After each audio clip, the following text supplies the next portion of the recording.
VVT में हमने cover किया था एस ऑर्बिटल के साथ ओवरलैप कर रहा है, एस पी के साथ ओवरलैप कर रहा है, पी पी के साथ ओवरलैप कर रहा है।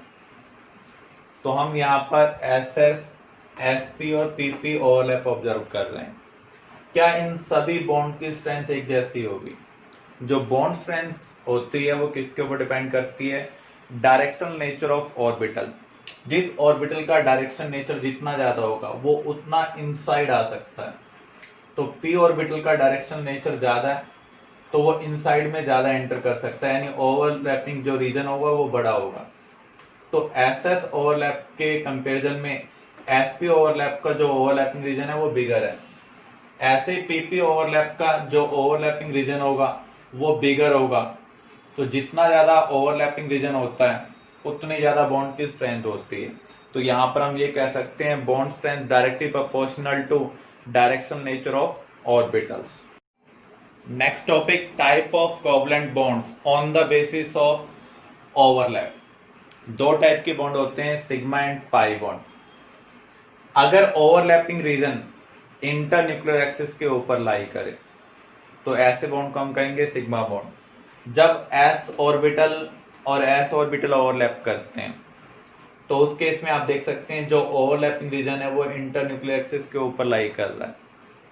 तो ऐसे बॉन्ड को हम क्या कहेंगे? Sigma bond. दो न्यूक्लियस को जब हम मिलाते हैं ऐसी लाइन को हम क्या बोलते हैं? Internuclear axis.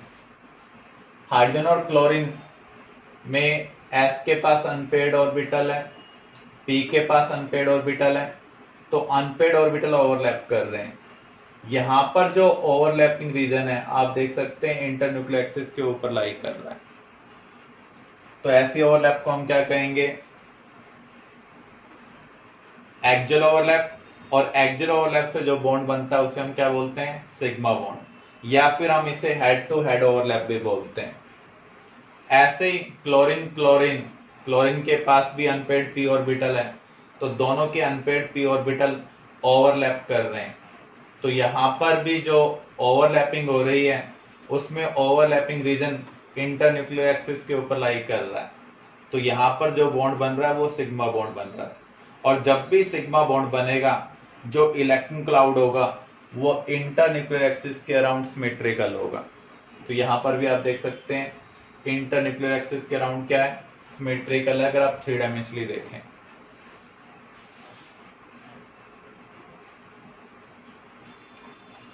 अगर साइड में जो ओवरलैपिंग हो, हम जेड को जूम करते हैं इंटरन्यूक्लियर एक्सिस। कन्वेंशन क्या है? जेड क्या है? इंटरन्यूक्लियर एक्सिस है। इसका मीनिंग अगर जेड एक्सिस के लॉन्ग ओवरलैप होगी तो उस केस में वो ओवरलैप होगी एक्सियल ओवरलैप। इसका मीनिंग पीजेड और पीजेड जब ओवरलैप करेंगे उनमें जो ओवरलैप होगी वो एक्सियल ओवरलैप है। और एक्सियल ओवरलैप से बॉन्ड कौन सा बनता है? सिग्मा। लेकिन जो पीवाई पीवाई है, पीएक्स पीएक्स है, जब ये ओवरलैप करेंगे तो उस केस में जो ओवरलैपिंग रीजन है वो इंटरन्यूक्लियर एक्सिस के ऊपर लाई नहीं कर रहा है। और जब ओवरलैपिंग रीजन इंटरन्यूक्लियर एक्सिस के ऊपर लाई नहीं करता है तो उसको हम बोलते हैं साइडवेज ओवरलैप या फिर लेटरल ओवरलैप। तो साइडवेज और लेटरल ओवरलैप से जो बॉन्ड बनेगा उसे हम क्या बोलते हैं? Pi bond. लेटरल ओवरलैप में जो ओवरलैपिंग रीजन होता है वो स्मॉलर होता है in comparison to axial overlap, इसलिए पाई बॉन्ड हमेशा सिग्मा बॉन्ड से क्या होता है? वीकर बॉन्ड होता है।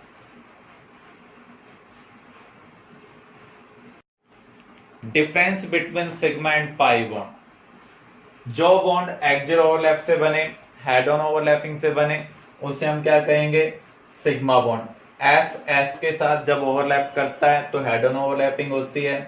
एस पी के साथ जब ओवरलैप करता है तो हेड ऑन ओवरलैपिंग होती है। पीजेड पीजेड के साथ जब ओवरलैप करता है तो हेड ऑन ओवरलैपिंग होती है। ऐसे ही जो हाइब्रिड ऑर्बिटल हैं वो ओवरलैप करते हैं तो वो भी एक्सियल ओवरलैप करते हैं, हेड ऑन ओवरलैप करते हैं, और हेड ऑन ओवरलैप से कौन सा बॉन्ड बनता है? Sigma bond. हाइब्रिड के रिगार्डिंग हम लेटर ऑन स्टडी करेंगे।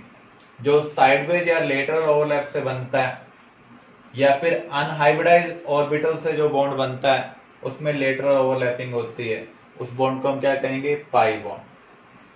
दो एटम के बीच में जो पहला बॉन्ड बनता है वो नॉर्मली क्या होता है? Sigma bond. डबल बॉन्ड के अंदर एक सिग्मा एक पाई है, ट्रिपल बॉन्ड के अंदर एक सिग्मा और दो पाई बॉन्ड है। तो दो एटम के बीच में जब भी पहला बॉन्ड बनेगा वो सिग्मा होगा मोस्ट ऑफ केस में, रिमेनिंग बॉन्ड क्या होंगे? पाई होंगे। जो सिग्मा बॉन्ड होते हैं वो इंटरन्यूक्लियर एक्सिस के अलोंग यानी मॉलिक्यूल की प्लेन में बनते हैं, लेकिन जो मॉलिक्यूलर प्लेन के परपेंडिकुलर बने, जो मॉलिक्यूलर प्लेन के परपेंडिकुलर होंगे उनके ओवरलैपिंग से जो बॉन्ड बनता है वो पाई बॉन्ड होता है। इसलिए इसका जो इलेक्ट्रॉन क्लाउड होगा वो मॉलिक्यूलर प्लेन से ऊपर होगा और नीचे होगा। सिग्मा और पाई में, सिग्मा में ओवरलैपिंग रीजन बिगर है इसलिए सिग्मा बॉन्ड स्ट्रॉन्गर है in comparison to pi bond. Sigma bond के अराउंड फ्री रोटेशन पॉसिबल है। Free rotation around sigma bond possible, लेकिन पाई बॉन्ड के अराउंड फ्री रोटेशन पॉसिबल नहीं है।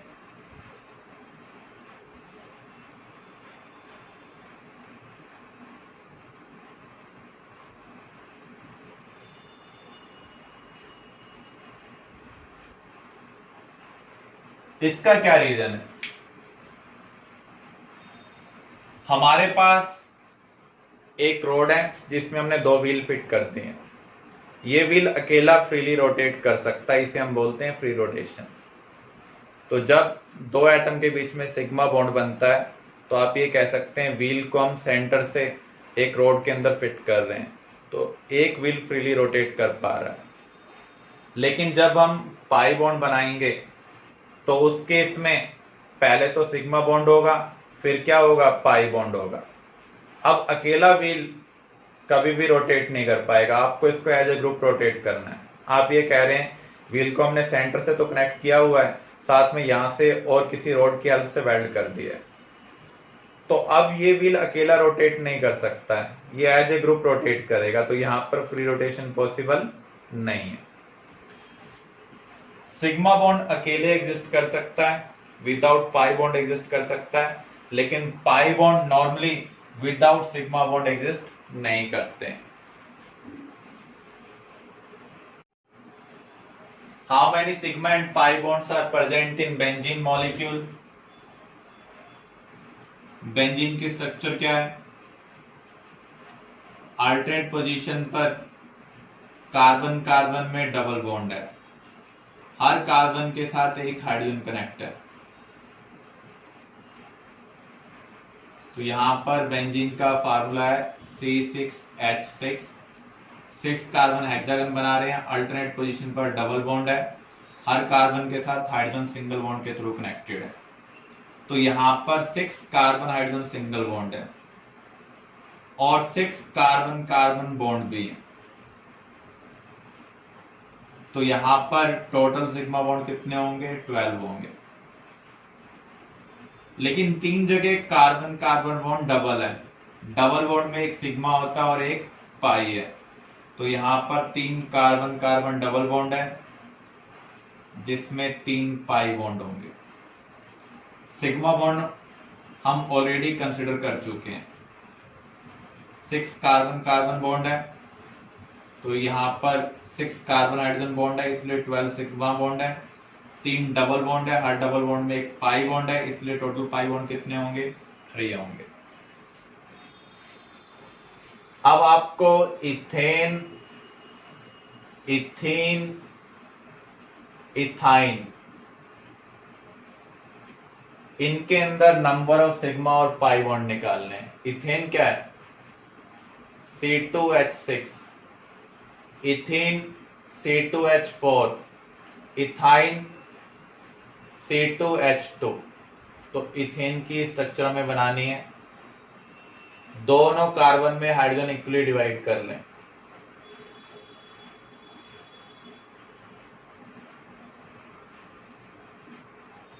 कार्बन के 3 बॉन्ड बन रहे हैं, लेकिन कार्बन बॉन्ड कितने बनाता है? 4। तो इनको आपस में एक बॉन्ड बनाना पड़ेगा। यहाँ पर सभी बॉन्ड सिंगल बॉन्ड है, और सिंगल बॉन्ड क्या होते हैं? सिग्मा। तो यहाँ पर 7 सिंगल बॉन्ड प्रेजेंट है, इसलिए 7 सिग्मा बॉन्ड है, और 0 पाई बॉन्ड है। अब हम इथीन की स्ट्रक्चर बनाते हैं। 2 कार्बन है, हाइड्रोजन हम इक्वली डिवाइड कर दें।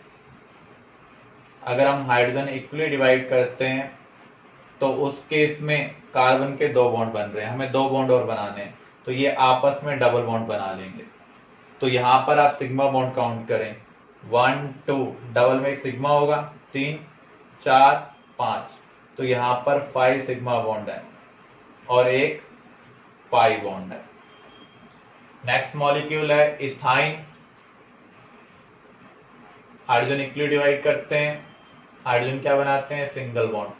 कार्बन को टोटल 4 बॉन्ड बनाने हैं, तो रिमेनिंग 3 बॉन्ड ये अदर कार्बन के साथ बना देगा। तो यहाँ पर सिग्मा बॉन्ड कितने होंगे? 1 2, ट्रिपल बॉन्ड में एक सिग्मा बॉन्ड है, तो यहाँ पर 3 सिग्मा बॉन्ड है और 2 पाई बॉन्ड। सिंगल बॉन्ड हमेशा सिग्मा होता है, डबल में एक सिग्मा और एक पाई, ट्रिपल में एक सिग्मा 2 पाई। अब हम टाइप्स ऑफ ओवरलैप के बेस पर देखते हैं बॉन्ड कौन सा बनेगा और ओवरलैप कौन कौन से टाइप की होती है।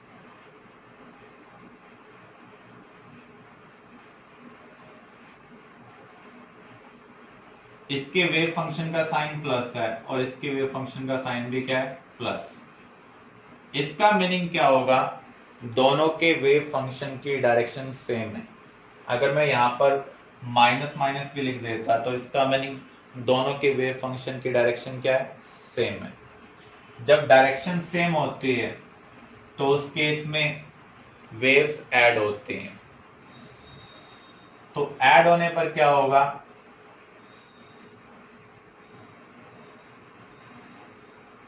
दो न्यूक्लियस के बीच में इलेक्ट्रॉन डेंसिटी इंक्रीज हो जाएगी। तो ऐसे ओवरलैप को हम क्या बोलते हैं? Positive overlap. आप देख सकते हैं जो ओवरलैपिंग रीजन है वो इंटरन्यूक्लियर एक्सिस के ऊपर लाई कर रहा है, इसलिए यहां पर जो बॉन्ड बनेगा वो कौन सा होगा? Sigma bond. 1s atomic orbital 1s atomic orbital के साथ ओवरलैप कर रहा है।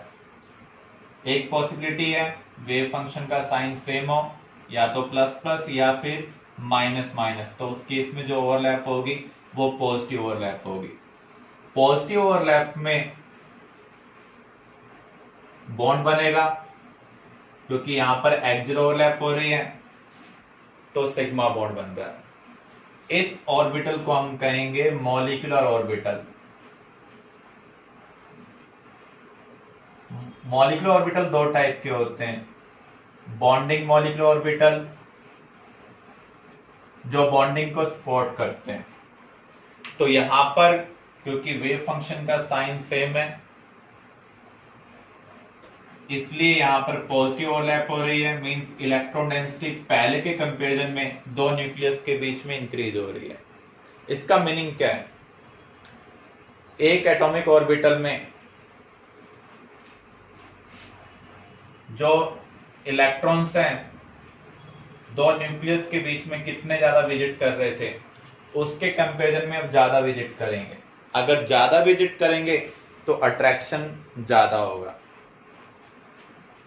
लाइक चार्ज आपको पता रिपेल करते हैं, ये न्यूक्लियस इस न्यूक्लियस को रिपेल करता है, लेकिन जब इन्होंने आपस में शेयरिंग नहीं की हुई थी तो रिपल्शन ज्यादा था, क्योंकि यहाँ पर इलेक्ट्रॉन के विजिट करने के चांसेस क्या थे? कम। यहाँ पर इलेक्ट्रॉन डेंसिटी बढ़ गई है तो विजिट करने के चांसेस ज्यादा हो गए हैं। तो इसका मीनिंग एक न्यूक्लियस दूसरे न्यूक्लियस को शील्डिंग की वजह से कम विजुलाइज होगा, तो रिपल्शन भी क्या होगा? कम होगा।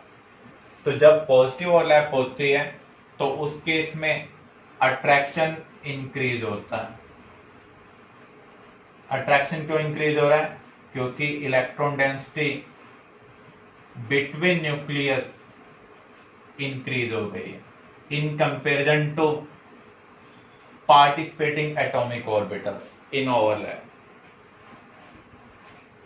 रिपल्शन बिटवीन न्यूक्लियस डिक्रीज होगा। तो जब अट्रैक्टिव फोर्स डोमिनेट करते हैं तो बॉन्ड की फॉर्मेशन होती है, इसलिए यहां पर जो मॉलिक्यूलर ऑर्बिटर बना है उसे हम क्या बोल रहे हैं? Bonding molecular orbiter.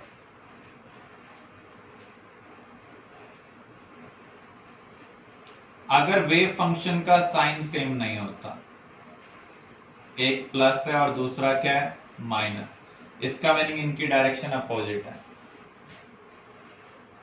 अगर डायरेक्शन अपोजिट होगी, अगर हम अपोजिट डायरेक्शन में बोलें जो दूर खड़ा होगा उसको वॉइस क्लियर नहीं मिलेगी। इसका मीनिंग यहां पर अपोज हो रहा है। अपोज का मीनिंग क्या है? Negative overlap. नेगेटिव ओवरलैप में जो इलेक्ट्रॉन डेंसिटी होती है वो पहले के कंपैरिजन में दो न्यूक्लियस के बीच में कम हो जाती है। यहां पर भी ओवरलैप एक्सियल हो रही है क्योंकि जो ओवरलैपिंग रीजन होगा वो इंटरन्यूक्लियर एक्सिस के ऊपर आ रहा है, आप देख सकते हैं। तो यहां पर इसको हम लिखेंगे सिग्मा 1s स्टार। स्टार का मीनिंग क्या है? Anti bonding. इसे हम एंटी बॉन्डिंग मॉलिक्यूलर ऑर्बिटल क्यों कह रहे हैं? यहां पर इलेक्ट्रॉन डेंसिटी पहले के कंपैरिजन में डिक्रीज हो रही है।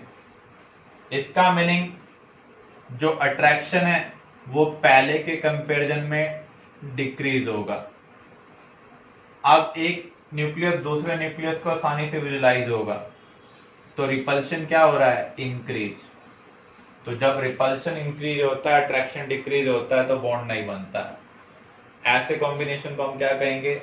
Anti bonding molecular orbital. तो दो टाइप की ओवरलैप है, positive and negative. Positive overlap में electron density between nucleus increase हो जाती है, जबकि नेगेटिव में क्या होगी? डिक्रीज होगी। तो ये बॉन्डिंग को फेवर कर रहा है, इसलिए हम इस मॉलिक्यूलर ऑर्बिटल को क्या बोल रहे हैं? Bonding molecular orbital. सिग्मा हम इसलिए लिख रहे हैं क्योंकि यहां पर एक्सियल ओवरलैप हो रही है। यहां पर एक्सियल ओवरलैप है लेकिन वेव फंक्शन का साइन अपोजिट है, इसलिए एक दूसरे को अपोज करेंगे। तो यहां पर क्या बन रहा है? Anti bonding molecular orbital. आपने एटॉमिक स्ट्रक्चर में नोड के रिगार्डिंग स्टडी किया था। नोड वो रीजन होता है जहां पर इलेक्ट्रॉन डेंसिटी जीरो होती है। अगर आप इसमें कोई ऐसी प्लेन फाइंड आउट कर सकते हैं जहां पर इलेक्ट्रॉन डेंसिटी जीरो हो रही हो, तो यहां पर ऐसी कोई भी प्लेन नहीं है जिसको यहां से हम पास करें और वहां पर आपको इलेक्ट्रॉन डेंसिटी जीरो मिले। तो इस केस में जीरो नोड है। लेकिन यहां पर आप देखें इस प्लेन के अलोंग इलेक्ट्रॉन क्लाउड नहीं आ रहा है, ये इलेक्ट्रॉन क्लाउड को रिप्रेजेंट कर रहा है। तो इस प्लेन को हम क्या कहेंगे? Nodal plane. तो इस केस में वन नोडल प्लेन है। क्लियर? एस पी के साथ भी ओवरलैप कर सकता है।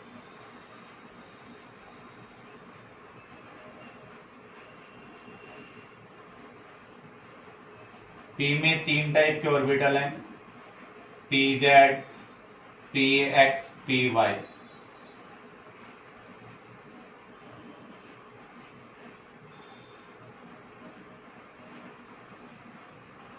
यहां पर 1s और 2pz, देखो जेड एक्सिस को हम क्या मानते हैं? Internuclear axis. तो यहां पर वेव फंक्शन का साइन सेम है, तो ओवरलैप कौन सी होगी? Positive overlap. इसका मीनिंग यहां पर बॉन्ड बनेगा।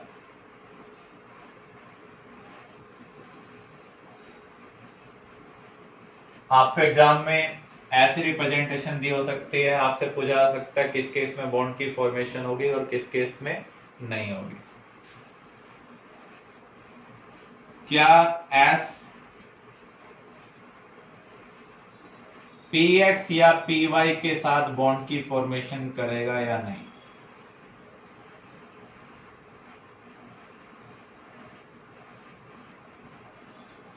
इसको हम चेक करते हैं।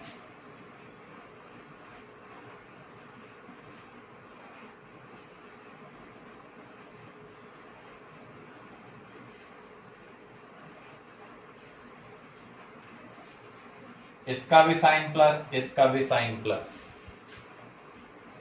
तो यहां प्लस प्लस लिख देते हैं। इसका मीनिंग यहां पर जो ओवरलैप हुई है वो क्या हुई है? Positive overlap. इसका साइन प्लस, इसका साइन माइनस, तो यहां पर जो ओवरलैप हुई है वो कौन सी है? Negative overlap. तो जितना मैग्नीट्यूड पॉजिटिव ओवरलैप का है उतना ही मैग्नीट्यूड नेगेटिव ओवरलैप का है। तो नेट ओवरलैप क्या हो रही है?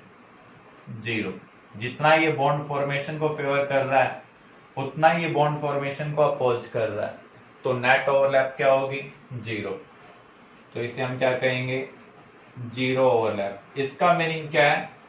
एस कभी भी px और py के साथ, px और py के साथ बॉन्ड नहीं बनाएगा, सिर्फ उसी के साथ बॉन्ड बनाएगा जो इंटरन्यूक्लियर एक्सिस के अलोंग है। तो S कभी भी px और py के साथ ओवरलैप नहीं करता है। इसका मीनिंग यहां पर कोई बॉन्ड नहीं बनेगा।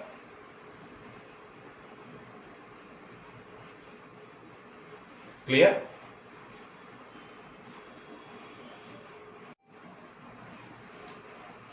अब हम PP ओवरलैप में देखते हैं। PZ PZ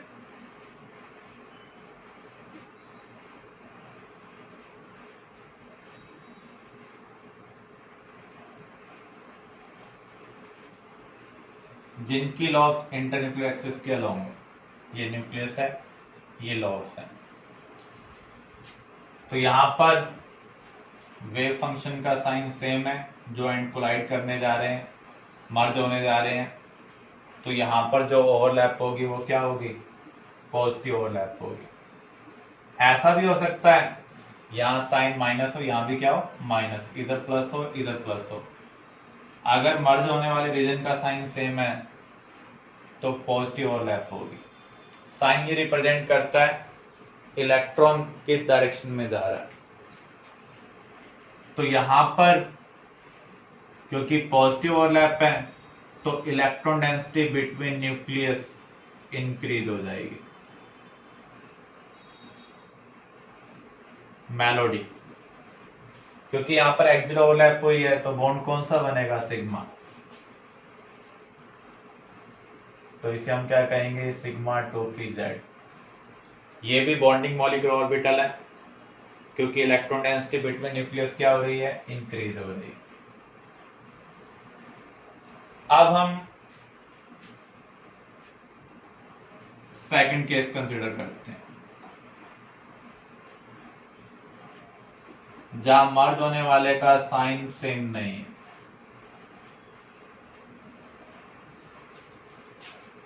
अगर साइन सेम नहीं है तो उस केस में जो ओवरलैप होगी वो क्या होगी? Negative overlap. नेगेटिव ओवरलैप के केस में जो इलेक्ट्रॉन डेंसिटी है बिटवीन न्यूक्लियस पहले के कंपैरिजन में कम हो जाएगी।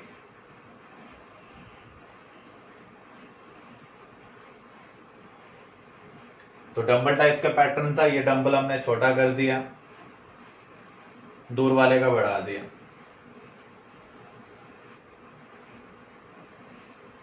तो इसे हम क्या कहेंगे? Sigma 2pz। तो यहां पर भी कोई ऐसी प्लेन नहीं है जहां पर इलेक्ट्रॉन डेंसिटी जीरो, तो नोड कितने हैं? जीरो। लेकिन यहां पर एक प्लेन मिल रही है जहां पर इलेक्ट्रॉन डेंसिटी क्या है? जीरो। तो यहां पर एक नोड होगा। तो सिग्मा बॉन्डिंग के केस में जीरो नोड है, लेकिन जो सिग्मा एंटी बॉन्डिंग है, सिग्मा स्टार वाला है, उस केस में 1 नोड होगा। px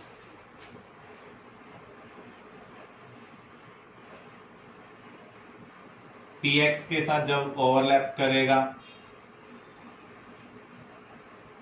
अगेन 2 टाइप की ओवरलैप हो सकती हैं, साइन सेम हो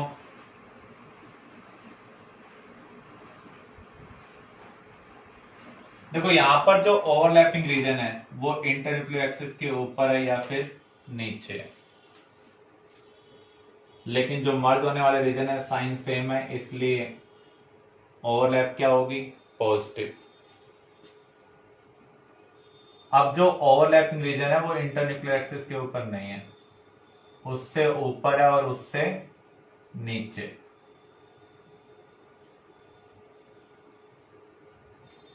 प्लस प्लस ने मर्ज किया तो यहां प्लस आ गया या माइनस आ गया। ये मॉलिक्यूल वाली प्लेन है। क्या पाई इलेक्ट्रॉन क्लाउड इस मॉलिक्यूल वाली प्लेन में है? तो यहां पर हम क्या कह सकते हैं, पाई टू पी एक्स, क्योंकि ये साइड ओवरलैपिंग से बना है इसलिए पाई बॉन्ड है, पी एक्स से बना है इसलिए हमने पी एक्स लिखा है। तो यहां पर जो मॉलिक्यूलर प्लेन होगी वो क्या है, नोडल प्लेन, क्योंकि पाई इलेक्ट्रॉन क्लाउड कभी भी मॉलिक्यूलर प्लेन में नहीं होता क्योंकि वो साइडवेज ओवरलैपिंग से बनता है। तो यहां पर पाई बॉन्डिंग में एक नोडल प्लेन, ऐसे ही 2pz ओवरलैप करें,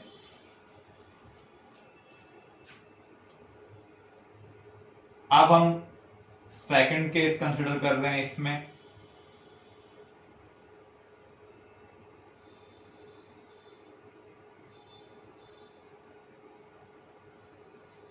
तो यहां पर आप देख सकते हैं ओवरलैपिंग का जो साइन है वो अपोजिट है, तो ओवरलैप कैसी होगी, नेगेटिव ओवरलैप। नेगेटिव ओवरलैप के केस में जो इलेक्ट्रॉन डेंसिटी होती है वो डिक्रीज हो जाती है बिटवीन न्यूक्लियस।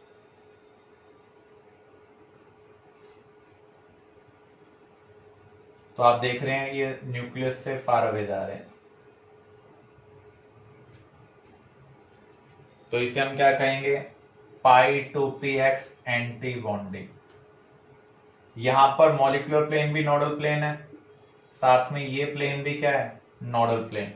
तो इस केस में कितने नोडल प्लेन है, 2 नोडल प्लेन है। एक चीज हमें और ध्यान रखनी है, px एंड py ये ओवरलैप नहीं करेंगे, px एंड pz ओवरलैप नहीं करेंगे, py एंड pz ओवरलैप नहीं करेंगे, क्योंकि एक दूसरे के परपेंडिकुलर हैं। तो ऐसे केस में कोई कॉमन रीजन नहीं आएगा, और जब कोई कॉमन रीजन नहीं आता है तो उस ओवरलैप को हम क्या कहेंगे, जीरो ओवरलैप। और जीरो ओवरलैप के केस में बॉन्ड फॉर्मेशन नहीं होती है, सिर्फ पॉजिटिव ओवरलैप के केस में बॉन्ड की फॉर्मेशन होती है। Limitations of VBT. VBT shape of molecule को एक्सप्लेन नहीं कर सकती है, ऑप्टिकल प्रॉपर्टीज मीन्स कौन सा कंपाउंड कलर्ड होगा कौन सा कलरलेस होगा, इसको एक्सप्लेन नहीं कर सकती है। मैग्नेटिक बिहेवियर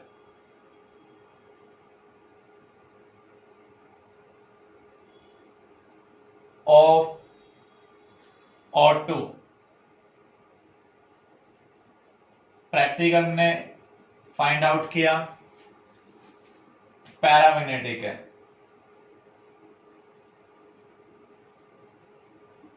जबकि वीबीटी के अकॉर्डिंग O2 में ऑक्सीजन के पास कोई अनपेड इलेक्ट्रॉन नहीं है, फिर ये पैरामैग्नेटिक बिहेवियर क्यों शो कर रहा है, इसको वीबीटी एक्सप्लेन नहीं कर पा रही है। What determines the shape of a molecule.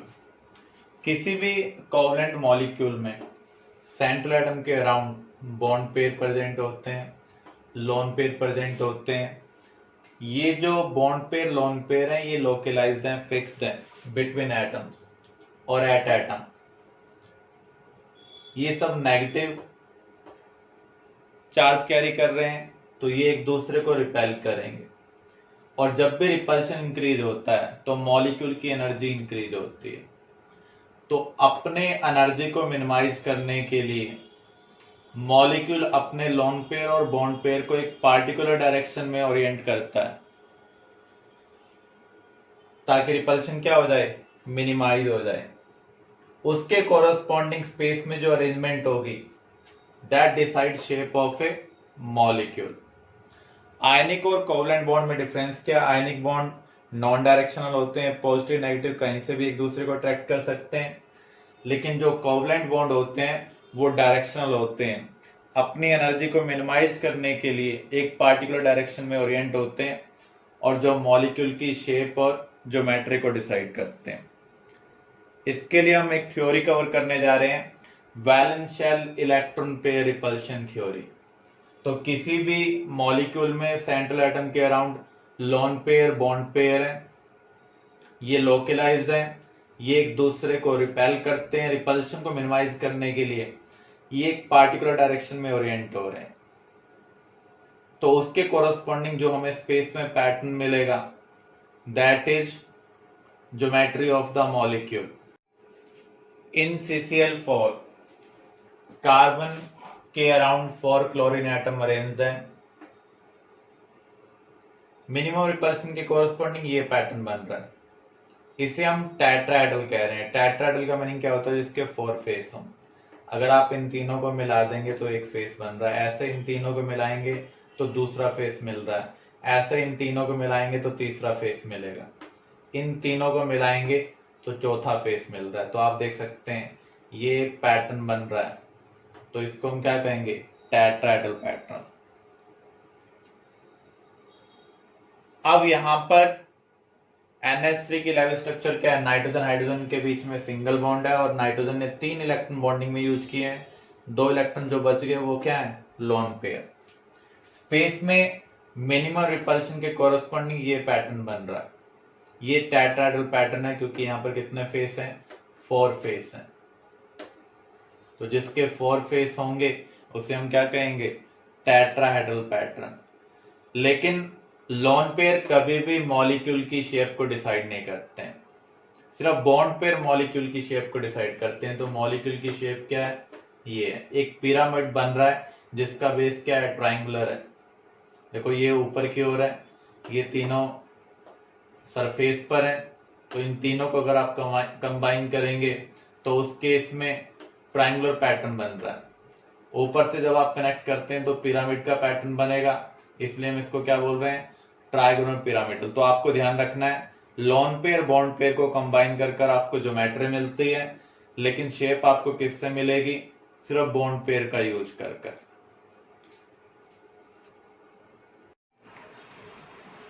Types of geometry. VSEPR के अकॉर्डिंग 2 टाइप की ज्योमेट्री है,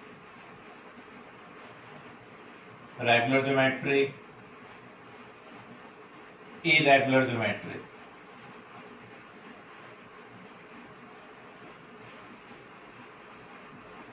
रेगुलर ज्योमेट्री हमें कब मिलती है?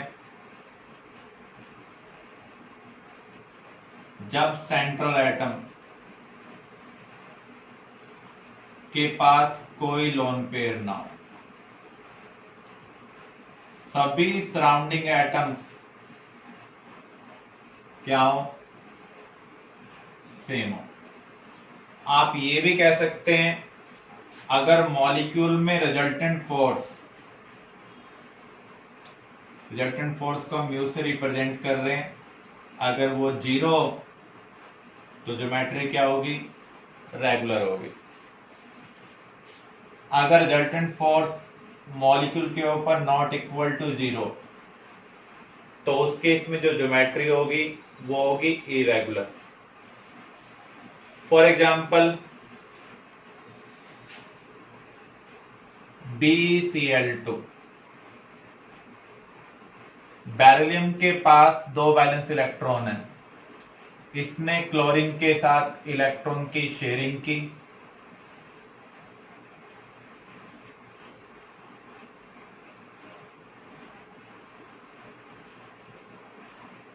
तो यहां पर आप देख सकते हैं सेंट्रल एटम के पास सिर्फ बॉन्ड पेयर है।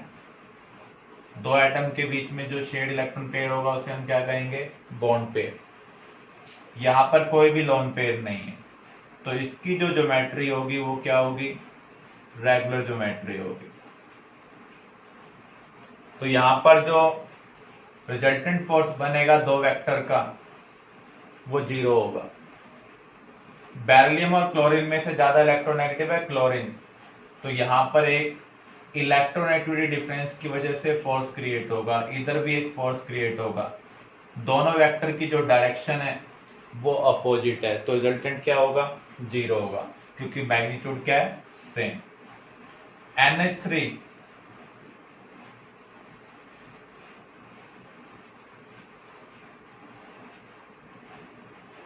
तो यहां पर आप देख सकते हैं सेंट्रल एटम के पास लोन पेयर है। नॉर्मली जब सेंट्रल एटम के पास लोन पेयर होता है तो उसके रिजल्टेंट फोर्स का सम 0 नहीं होता है। नाइट्रोजन हाइड्रोजन में से मोर इलेक्ट्रोनेगेटिव नाइट्रोजन है, तो वेक्टर की डायरेक्शन होगी नाइट्रोजन की तरफ, मोर इलेक्ट्रोनेगेटिव की तरफ। लोन पेयर और एटम में फोर्स की डायरेक्शन क्या होती है, लोन पेयर की तरफ होती है। तो यहां पर आप देख रहे हैं वेक्टर ऐड हो रहे हैं, तो इसका मीनिंग यहां पर जो रिजल्टेंट फोर्स होगा वो 0 नहीं होगा, इसलिए इसकी जो ज्योमेट्री होगी वो क्या होगी, इरेगुलर होगी। यहां पर बेरिलियम और क्लोरीन में क्लोरीन मोर इलेक्ट्रोनेगेटिव है, तो यहां पर 2 फोर्स बन रहे हैं जिनकी डायरेक्शन अपोजिट है, मैग्नीट्यूड इक्वल है, तो यहां पर वेक्टर सम क्या होगा, 0, इसलिए ज्योमेट्री क्या होगी, रेगुलर होगी। रेगुलर ज्योमेट्री का दूसरा नाम है सिमेट्रिकल ज्योमेट्री।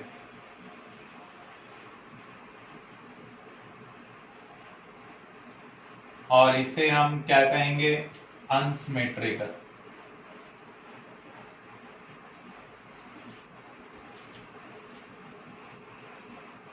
तो पहले हम कवर करने जा रहे हैं रेगुलर ज्योमेट्री और symmetrical geometry.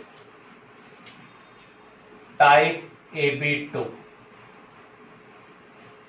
2 bond pair, 0 lone pair.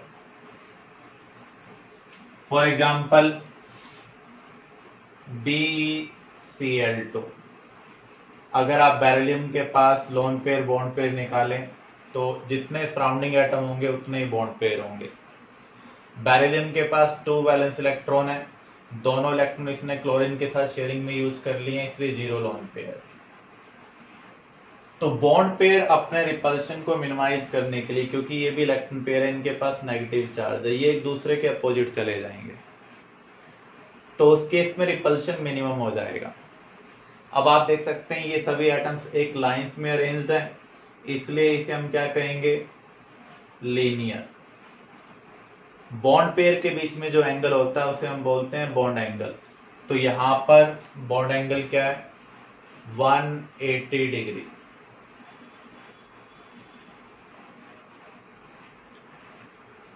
AB3, 3 bond pair, 0 lone pair.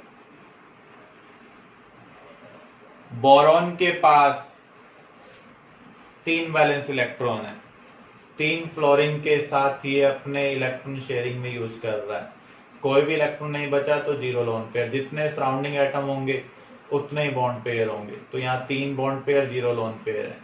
ऐसे ही BCl3 में तो तीनों बॉन्ड पेयर के पास नेगेटिव चार्ज है, हमें रिपल्शन को मिनिमाइज करना है, तो स्पेस में ये कैसे अरेंज होंगे, मैक्सिमम डिस्टेंस पर जाएंगे। मैक्सिमम डिस्टेंस पर एंगल क्या बन रहा है, 120 डिग्री। तो यहां पर जो बॉन्ड एंगल है वो कितना है, 120 डिग्री है। जो सराउंडिंग एटम्स हैं अगर आप उनको एक पैटर्न में कंबाइन करते हैं तो पैटर्न कैसा बन रहा है, ट्राइंगुलर बन रहा है, इसलिए हम इसे क्या बोलते हैं, ट्राइगोनल प्लानर, एक प्लेन के अंदर है, ट्रायंगुलर पैटर्न बन रहा है। AB4 4 bond pair, 0 lone pair, CH4 CCl4, carbon के पास 4 वैलेंस इलेक्ट्रॉन है, एक हाइड्रोजन को 1 इलेक्ट्रॉन की रिक्वायरमेंट है, 4 हाइड्रोजन को 4 इलेक्ट्रॉन की रिक्वायरमेंट है, तो कार्बन के पास कोई इलेक्ट्रॉन नहीं बचा, इसलिए 0 लोन पेयर। जितने सराउंडिंग एटम होंगे उतने बॉन्ड पेयर होंगे। अगर आप A के अराउंड 4B को अरेंज करते स्पेस में, तो 2 डायमेंशनल स्पेस में जो एंगल बन रहा है वो कितना बन रहा है, 90 डिग्री। लेकिन हमारे पास 3 डायमेंशनल स्पेस होता है, तो पार्टिकल 3 डायमेंशनल स्पेस में मिनिमम रिपल्शन के कॉरस्पॉन्डिंग अरेंज होंगे। तो यहां पर इस कार्बन के अराउंड 4 हाइड्रोजन अरेंज्ड हैं। आप देख सकते हैं इन दोनों बॉन्ड के बीच में जो एंगल है वो 109.5 डिग्री है। अगर आप इन तीनों हाइड्रोजन को मिलाएंगे तो एक फेस बन रहा है, ऐसे इन तीनों हाइड्रोजन को मिलाएंगे तो दूसरा फेस बन रहा है, इन तीनों हाइड्रोजन को मिलाएंगे तो तीसरा फेस मिल रहा है, ऐसे बैक वाले तीनों हाइड्रोजन को मिलाएंगे तो चौथा फेस बन रहा है। तो यहाँ पर एक पैटर्न बन रहा है जिसके 4 फेस हैं, इसलिए इसको क्या बोला जाएगा, टेट्राहेड्रल। बॉन्ड एंगल क्या है, 109.5 डिग्री। और आप ये कह सकते हैं इस टाइप का पैटर्न बनेगा। इस कार्बन के अराउंड 4 हाइड्रोजन स्पेस में अरेंज्ड हैं, इन दोनों के बीच में बॉन्ड एंगल 109.5 है, इन दोनों के बीच में 109.5 है, यहाँ भी 109.5 है, यहाँ भी 109.5 है। इन तीनों को मिला रहे हैं तो एक फेस, ऐसे इन तीनों को मिलाएंगे दूसरा फेस, ऐसे इन तीनों को मिलाएंगे तो तीसरा फेस, एक फेस इन तीनों के कॉम्बिनेशन से बनेगा।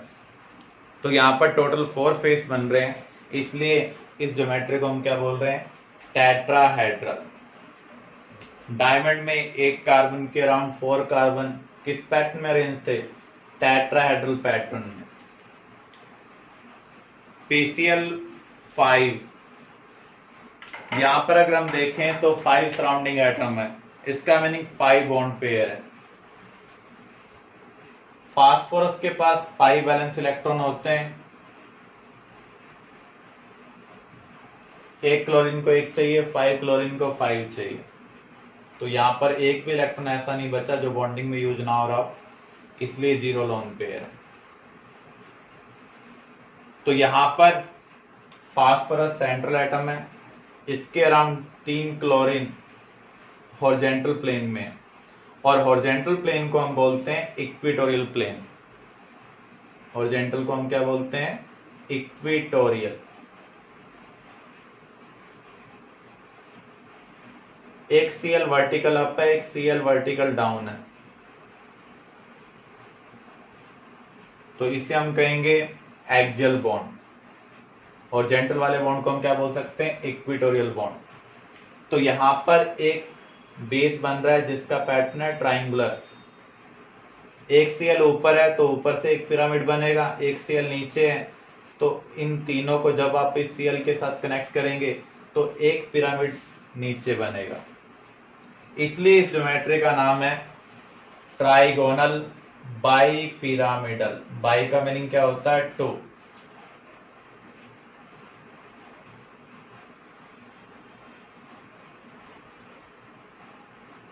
यहां पर एंगल क्या होगा, इक्वेटोरियल में 2 बॉन्ड के बीच में जो एंगल है वो है 120 डिग्री, लेकिन हॉरिजॉन्टल वर्टिकल में एंगल कितना होगा, 90 डिग्री। ये हॉरिजॉन्टल है और ये वर्टिकल है, हॉरिजॉन्टल वर्टिकल में हमेशा एंगल क्या होता है, 90 डिग्री होता है। Next case AB6 6 bond pair, 0 lone pair. Sulphur के पास 6 वैलेंस इलेक्ट्रॉन है, एक फ्लोरीन को 1 इलेक्ट्रॉन चाहिए, 6 फ्लोरीन को 6 इलेक्ट्रॉन चाहिए, तो यहां पर सल्फर के पास एक भी इलेक्ट्रॉन नहीं बचा है, इसलिए यहां पर 0 लोन पेयर है। 2 बॉन्ड तो आपको एक्सियल में रखने हैं, एक वर्टिकल अप एक वर्टिकल डाउन, रिमेनिंग इक्वेटोरियल में अरेंज करने हैं। तो इक्वेटोरियल में जब आप 4 बॉन्ड को अरेंज करेंगे तो पैटर्न कैसा बन रहा है, स्क्वायर। ऊपर से इनको कनेक्ट करते हैं तो एक पिरामिड ऊपर बनेगा, एक पिरामिड नीचे बनेगा। तो यहां पर इसे हम क्या कहेंगे, स्क्वायर बाई पिरामिड,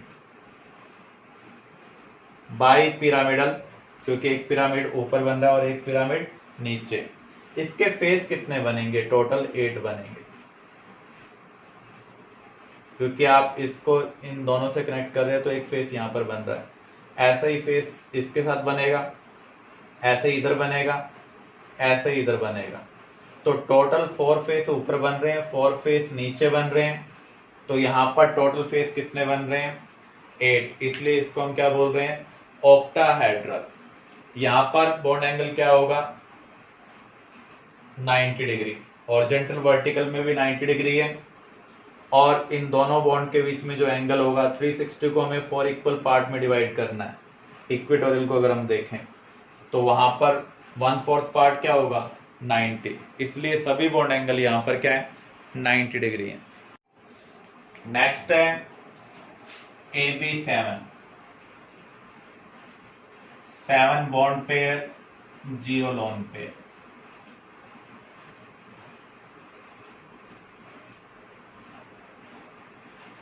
दो बी, एक वर्टिकली अप एक वर्टिकली डाउन।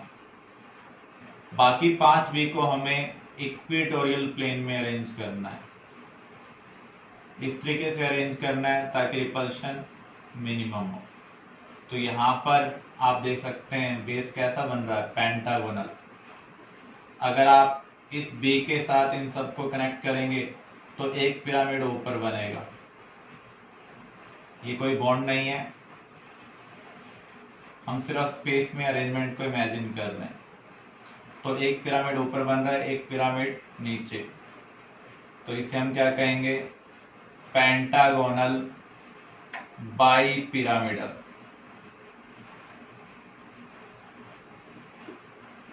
IF7, यहां पर 7 बॉन्ड पेयर है, 0 लोन पेयर है। आयोडीन ग्रुप 17 एलिमेंट है, तो इसके पास 7 वैलेंस इलेक्ट्रॉन है। एक फ्लोरीन को अपनी शेल कंप्लीट करने के लिए 1 इलेक्ट्रॉन चाहिए, 7 फ्लोरीन को 7 इलेक्ट्रॉन चाहिए।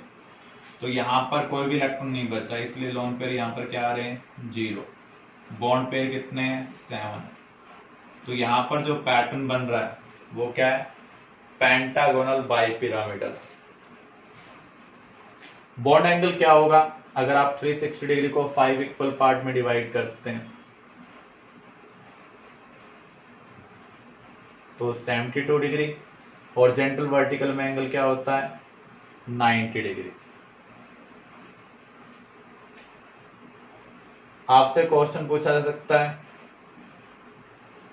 क्या इक्वेटोरियल बॉन्ड एक्सियल बॉन्ड के इक्वल है या नहीं।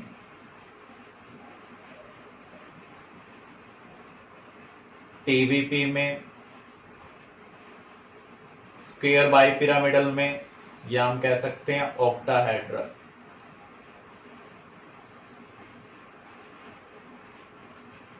पेंटागोनल बाइपिरामिडल में अगर सभी बॉन्ड एंगल एक जैसे होंगे तो उस केस में equatorial bond length axial bond length के इक्वल होगी।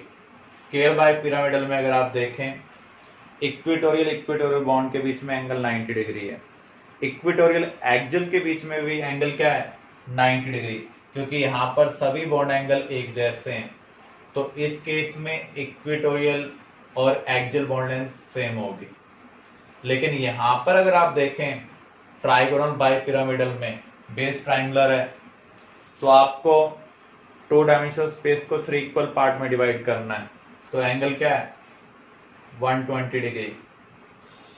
इक्वेटोरियल एक्सियल में एंगल क्या है, 90 डिग्री। तो जब बॉन्ड एंगल एक जैसे नहीं होंगे तो बॉन्ड लेंथ भी एक जैसी नहीं होगी। ऐसे ही पेंटागोनल बाइपिरामिडल में एंगल क्या है, 72 डिग्री अगर आप इन दोनों बी के बीच में देखें। लेकिन अगर आप वर्टिकल हॉरिजॉन्टल वाले में देखें तो एंगल कितना है, 90 डिग्री। यहां पर भी सभी एंगल एक जैसे नहीं है, इसलिए सभी बॉन्ड लेंथ एक जैसे नहीं होंगे। आपसे पूछा जा सकता है विच बॉन्ड इज लॉन्गर, इक्वेटोरियल और एक्सियल।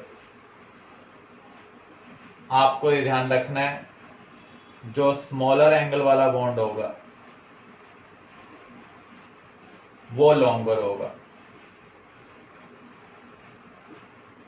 टीबीपी में कौन सा एंगल कम है, इक्वेटोरियल वाला या फिर एक्सियल वाला? इक्वेटोरियल में बॉन्ड है 120 डिग्री, जबकि इक्वेटोरियल एक्सियल में क्या है 90 डिग्री। तो ये एंगल स्मॉलर है, जो एंगल स्मॉलर होगा उसकी बॉन्ड लेंथ ज्यादा होगी। तो यहां पर हम क्या कहेंगे, एक्सियल बॉन्ड लॉन्गर होगा। किसमें? टीबीपी में, क्योंकि एक्सियल वाला बॉन्ड कम है in comparison to equatorial bond. लेकिन अगर आप पेंटागन और बाइपिरामिडल को देखें तो इक्वेटोरियल बॉन्ड स्मॉलर है। तो इसका मीनिंग यहां पर इक्वेटोरियल बॉन्ड लॉन्गर होना चाहिए in case of pentagonal bipyramidal.